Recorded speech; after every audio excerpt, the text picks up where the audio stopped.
Hi, my name is Ben Hindman. I'm the CEO and co-founder of Splash. Splash is a badass set of tools for event planners. It helps you create beautiful online invitations, photo galleries of your event. It helps you check in guests at the event. We've also found that Splash extends the lifespan of an event. Before the event, it helps you create excitement leading up to the event. And after the event, it helps you create a community of the people who attended your event. I started Splash actually for myself. I was the director of events at a media company called Thrillist.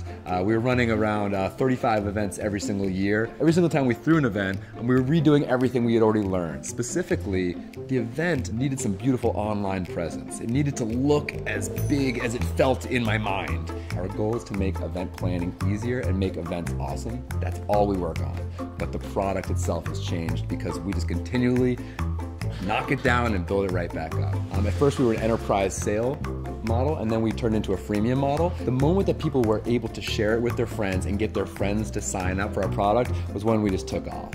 When people RSVP'd to an event, it was at that moment that we had an opportunity to get them to become a user.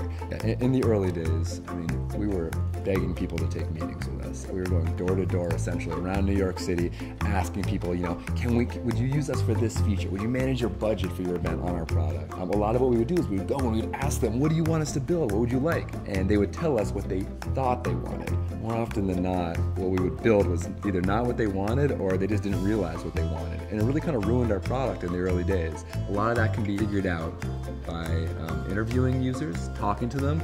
Customer support is a great tool for figuring out where to grow. And also, of course, data.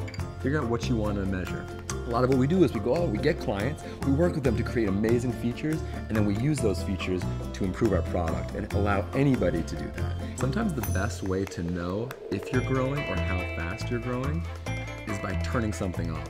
Last week, we turned a product off, and we just wanted to see, and we got a massive amount of bad feedback from it, so we immediately turned it back on. We want to allow Splash to pull in feedback from a community and display it in a comprehensible way.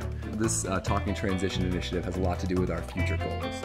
How big can we make an event feel, and what kind of big events can we be part of? One of our big missions is to prove to the world that events are the greatest ways to build communities. The Talking Transition was an initiative to gather the information from about 1 million New Yorkers for what the mayor should be doing over the next couple of years. Splash was proud enough to be the online presence for the Talking Transition. We take a lot of chances, we take a lot of risks, and we take big swings. And when you're playing against some monster companies, it's really the only way to distinguish yourself.